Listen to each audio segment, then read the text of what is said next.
The room froze when the CEO ordered security to remove her. Glasses stopped clinking. Smiles vanished. Phones lifted. In that glittering ballroom, a black woman was being erased in real time, questioned, exposed, and publicly dismissed as if she did not belong. What no one understood was that the empire celebrating itself that night was breathing on borrowed money, money she controlled, while arrogance performed on stage. Consequences were already moving, and within minutes, a single decision would turn applause into panic and power into public collapse. The ballroom shimmered with polished confidence. Crystal glasses chimed. Laughter drifted between tables filled with people accustomed to being obeyed. This was where power gathered to congratulate itself, and at the center of it all stood Victoria Hale, CEO of Hale Dominion Capital, the evening's host, smiling as though the room existed by her permission. Then her voice cut through the air. "Security, please escort this woman out. This event is invitation only." The sound vanished instantly.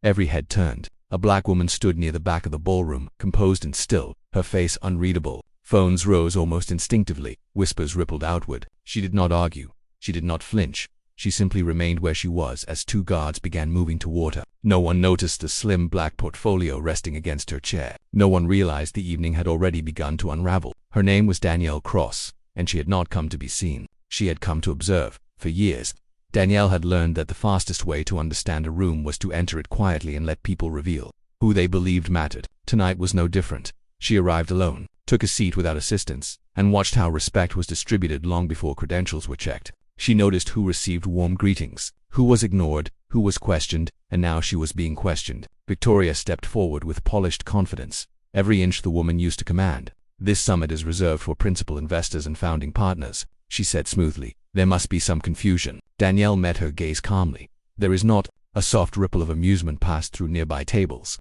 Victoria smiled thinly. "Then perhaps you are accompanying someone else. An associate, a guest." The implication landed cleanly. "You are not the one." Danielle said nothing. Victoria exhaled with performative patience and gestured again. The guards closed in. That was when a young staff member rushed toward Victoria, tablet clutched tight, eyes wide. She leaned in and whispered urgently. Victoria's expression shifted, subtle but unmistakable. Her eyes flicked from the screen to the portfolio near Danielle's chair, then back to the screen. Her smile cracked. "Stand down," Victoria snapped sharply. The guard stopped midst. Confusion rippled through the ballroom. Danielle stepped forward slowly, lifting the portfolio and opening it just enough for the insignia inside to catch the chandelier light. A few people inhaled sharply.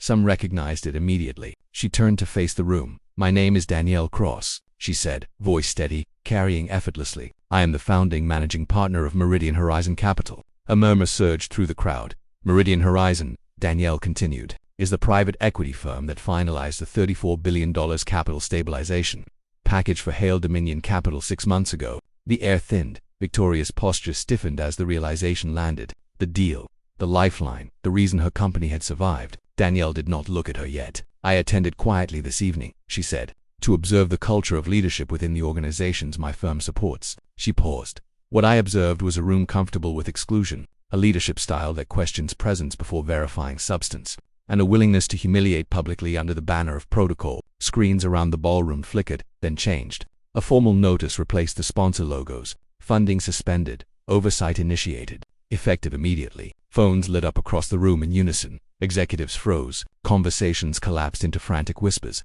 Chairs scraped back. Victoria stepped forward, her voice tight. "This is an overreaction. We can address this privately." Danielle finally looked at her. "Respect is not a private correction," she said calmly. "It is a public standard." She turned back to the room. "Meridian Horizon Capital has exercised its contractual authority to suspend all active funding to Hale Dominion Capital. A full governance review has already been completed. Its findings will be released by morning." Shock rolled through the ballroom like a wave. "This is not retaliation," Danielle continued. "It is accountability." Victoria opened her mouth to respond, but the room no longer belonged to her. Authority had slipped away the moment she decided who did and did not deserve to stand there. Danielle closed her portfolio. "You assumed power before confirming truth," she said evenly. "That assumption just ended your control." She turned and walked toward the exit. No one stopped her. By morning, the fallout was public.